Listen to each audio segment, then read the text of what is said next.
Right, and I'm the first one with the PowerPoint slide. Okay, let's figure this out. So, there we go.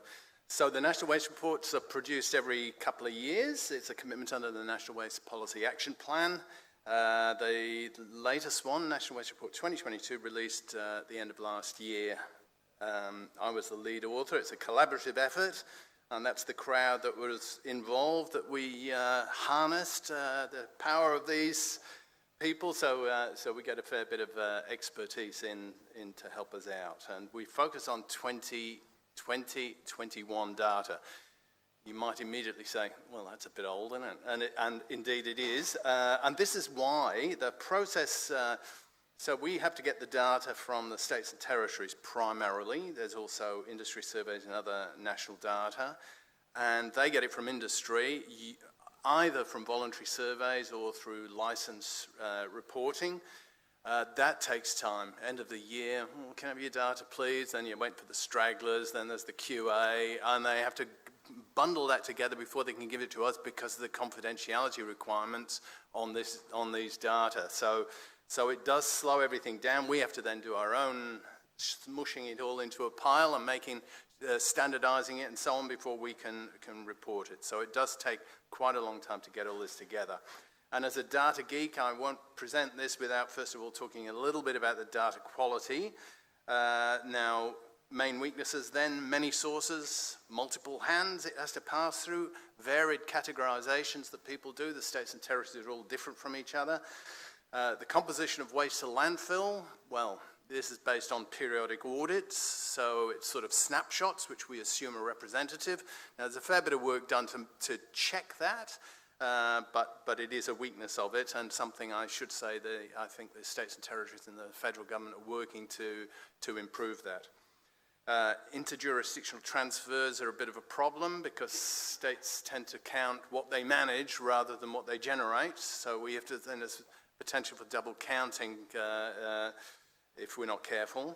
There's a few states still doing voluntary surveys of recovery, and the ones who've transferred from voluntary to compulsory, they see the implications of that. Sometimes, oh my goodness, look at all that. Oh, there's far less organics than we thought, is what New South Wales found. Oh, there's far more construction waste than we thought, is what WA found.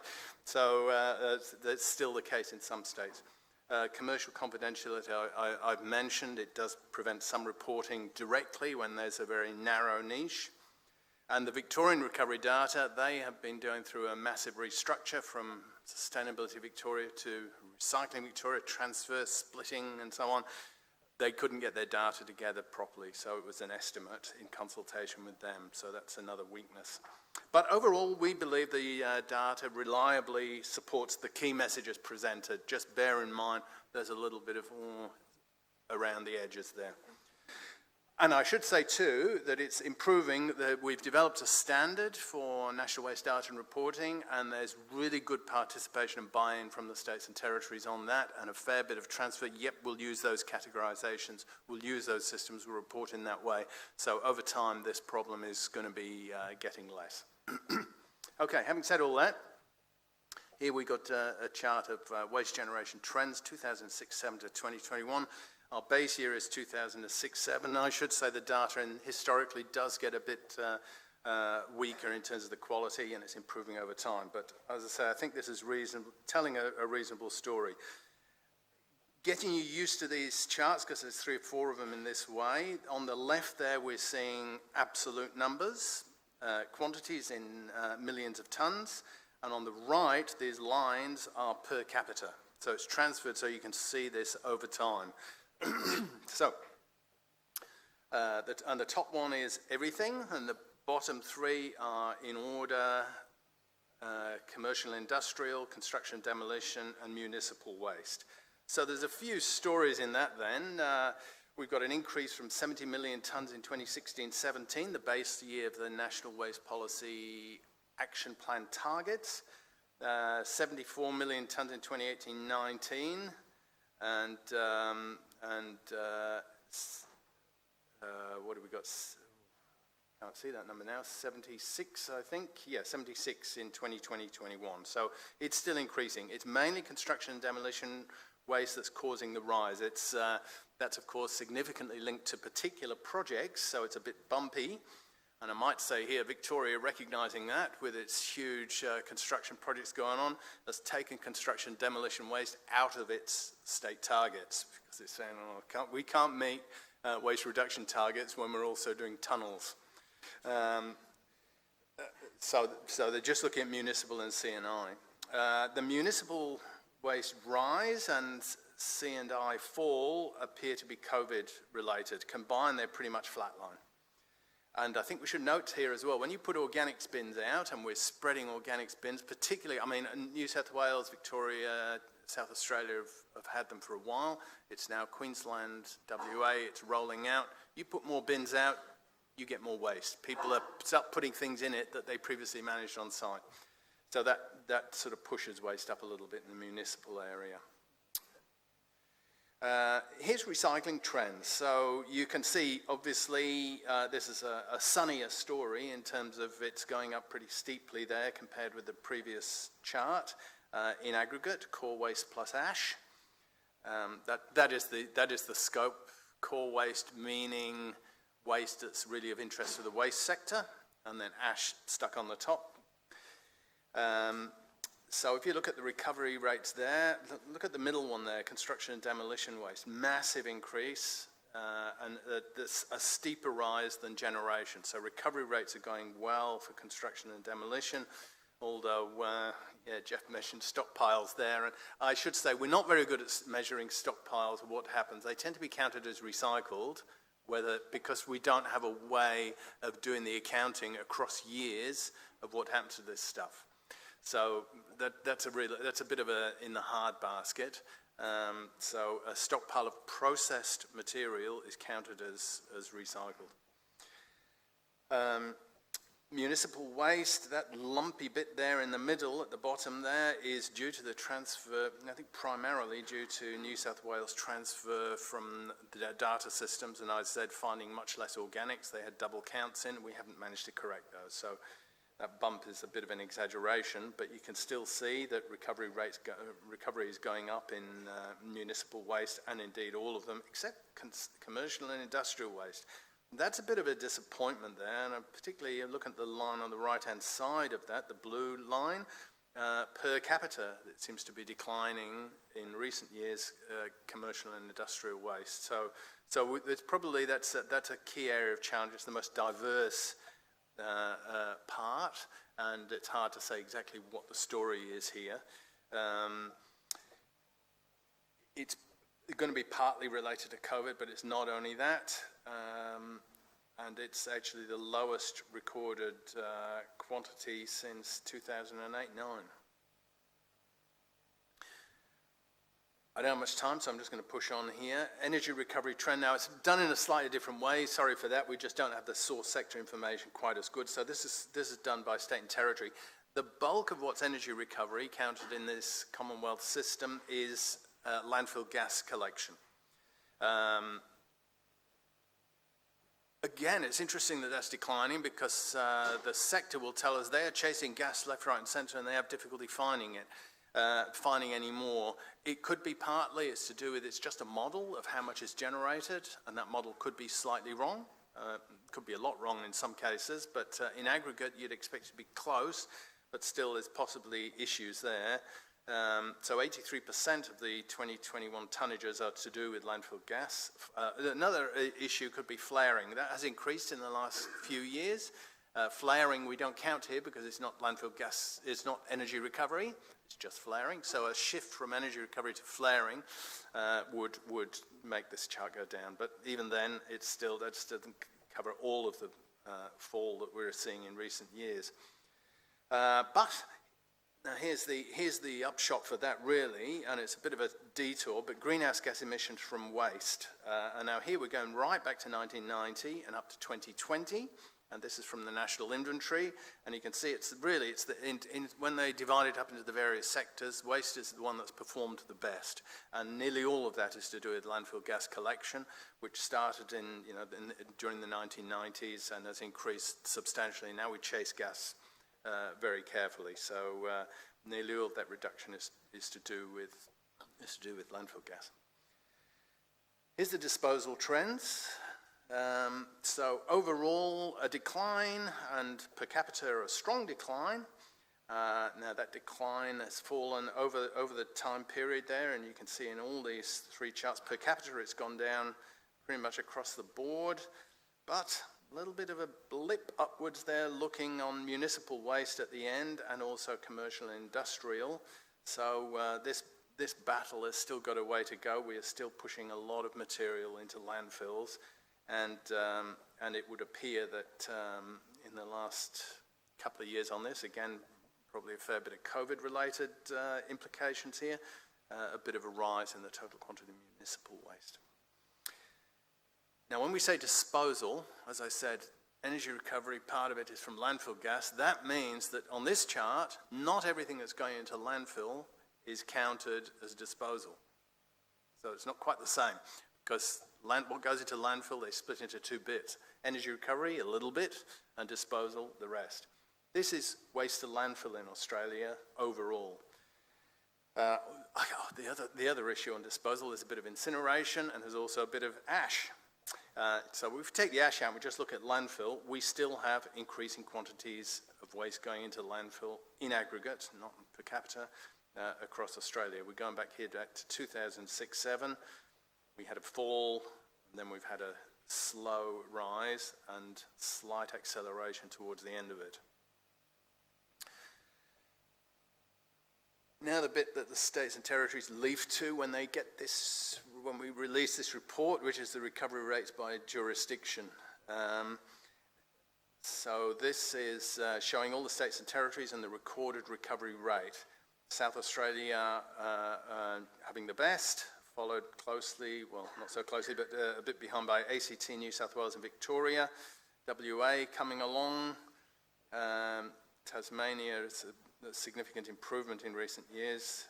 Queensland and Northern Territory on the last. And Australia's average around 63% recovery rate, energy recovery and recycling as well.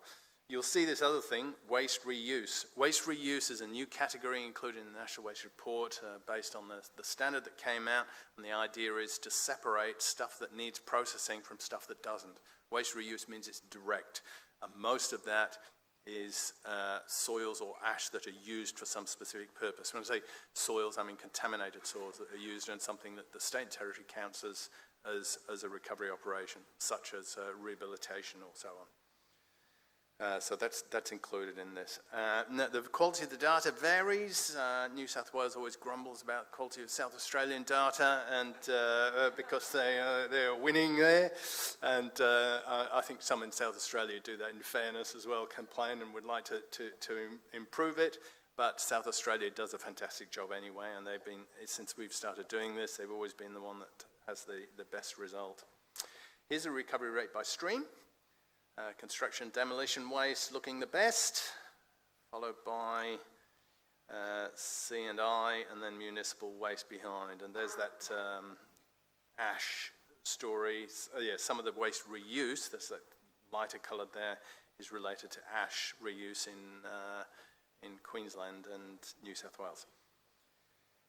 Right, I'm piling along here at high speed. Forgive me if I'm pushing on. There's a couple of slides I definitely want to show, but here's trends by materials. Again, bear in mind, this is based on landfill snapshots of how much is collected, but again, it tells the main stories. You can see building and demolition materials, the top right-hand side there, as the data was showing. Big increases in quantities and big increases in recovery. Many of the others have stayed pretty constant, like paper and cardboard. Metals has always been fantastic recovery rates. Glass has probably been a little bit average. That bumpiness there is related to stockpile releases, which we did manage to record reasonably. There's organics, again, quantities probably reasonably constant. And look at plastics. Now that's the sad story that we're having increasing focus on and difficulty getting on top of. Basically, it goes to landfill, the vast bulk of it. Right, Now, progress against the national targets. These are listed down the left-hand side there, as set out in the National Waste Policy Action Plan.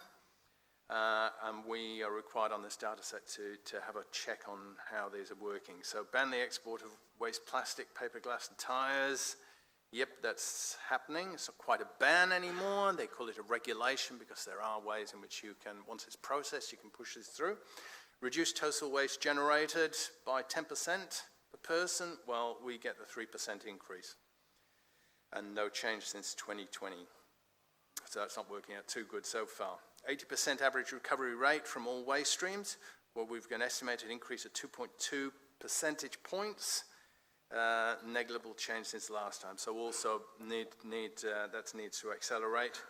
Jeff's talked about the investment. Of course, that's going to work through, and we would expect to see improvements in the coming years. Significant increase in the use of recycled content. We estimate 15% increase, so that's significant. Phase out problematic unnecessary plastics. That's apparently happening. Halve the amount of organics into landfill. Estimated 3% increase, but again, because of the landfill data quality is poor, you'd have to say it's difficult. That's one area where we definitely need to increase. And municipal bin audits from councils and the aggregation of them is probably the solution to that. We don't do that very well in any state or territory, really. Councils go off and do their own audits, and they tend to just sit there. They don't get properly aggregated nationally, at least. And make comprehensive economy-wide and timely data publicly available. Well, here I am. So I guess some of that's happening. Now, am I out of time, Jeff? I've got a couple of minutes more. All right, good. So look, I'll just touch on exports of waste and recovered materials because that's been a significant issue. In fact, the implementation of that, of course, that had massive implications for the industry. Also had massive implications for the Commonwealth's involvement in waste management. Once they got that legislation, they built teams there. I had 50 people reviewing this report in the Commonwealth, whereas previously it was like one, so they are really, really engaged now. So this is a critical issue for them. So exports of waste and recovered materials, you can see them down the side there. Metals, paper and cardboard. Metals has always been the biggest, and still most of it goes overseas. Paper and cardboard declining as they head towards this ban, and that's going to be interesting how this works out. The regulation in the middle of next 2024, how that's going to work out. Now here's plastics on the right-hand side there at the top. Strong decline. Textiles, though, and this is mainly for reuse, as we know, increased substantially over recent years. That's not subject to the regulations. Tyres stabilised, slightly declined from its peak, and glass was the other one that has regulated, and that's basically finished. There was never very much of it anyway, though, as an export material. Worth thinking about how this relates to the quantities that are actually collected. So we've done an analysis on that. So you can see that glass, well, 0. Metals, about half of it is getting exported. Paper and plastic, about 1/3, and tyres too. So about 2/3 staying in the country and about 1/3 going overseas of those. This is in 2020. Oh, it's actually, I think it's 2021. That's right. And the rest, basically, well, most of it's construction, demolition, organic, so next to nothing. Overall, about 10% of what we collect for recovery or for recycling is sent overseas. So the last chart I'm going to show on this slide then is showing what happened to plastics in terms of during this same time period to 21-22. The top, you can see the overall chart is going down there, but it's split into two, which is mixed plastics, which was historically the bulk of it. And then slowly that's changed to be, once the ban came in, the first one of the regulations came in the middle of 2020, middle of 21, I think, which basically said you can't export mixed plastic. So you can see it transferred over to single source streams there. The issue was, I think probably familiar to most people, that we were just doing rough and ready sorts in the materials recovery facilities and exporting stuff which it's not quite there, but it's mostly plastics, off you go. And the people who were buying it were fixing that up in China or in other countries who got fed up with it. So we had to take it all on board, so that's what's happening now, and that's what a lot of this infrastructure is. Interesting, really, to think that a lot of this infrastructure development we've had is not there to improve recovery, it's to catch up so that we can do our own recovery onshore. So it's not necessarily going to improve recovery rates massively. Last slide I'm going to show then is one for related to local government services, and it's just showing what curbside services are available across the country by state and territory, with the 3 bins, the recycling bin, the disposal bin, and the organics bin, and the accessibility of them. Now, interesting to see, nearly everybody's got a rubbish bin, and nearly everybody's got a recycling bin. It was surprising to me when I collated those. Almost everybody who's got a garbage bin then also has a recycling bin right across the country, even in regional areas. Organics is a bit more of a split story, and it has been New South Wales, South Australia, Victoria that has led the charge there. Increasingly, though, Tasmania, Queensland and WA, and the territories are starting to catch up. Overall, 99% of us have got a garbage bin, 98% a recycling bin, and 79% have got an organics bin. These are the quantities collected. Still much more garbage than anything else. The little garbage thing there on the left is mechanical biological treatment. Still, New South Wales people will know about that, and WA, a bit in Queensland too. And here is the average content of a recycling bin as most recent effort we'll be able to make on that. About half paper and cardboard, 27% glass, bits of plastics, metal, and a chunk of contamination at the bottom. Usually not at the bottom, it's mixed up. Okay, and that's all I got to say. Thanks for your attention on that. I'm just pushing in on the right-hand side there. We've got this lovely little Sankey diagram. A Sankey diagram is where the thickness of the arrow is proportional to the size of the flow. So this then gives a direct picture of flows of waste in Australia in 2020-21 in core waste plus ash, that scope that the feds pick on. So I won't go through the detail, that's too hard to see, but it's there. You can have a look at it on the slides that you get a copy of. Thank you.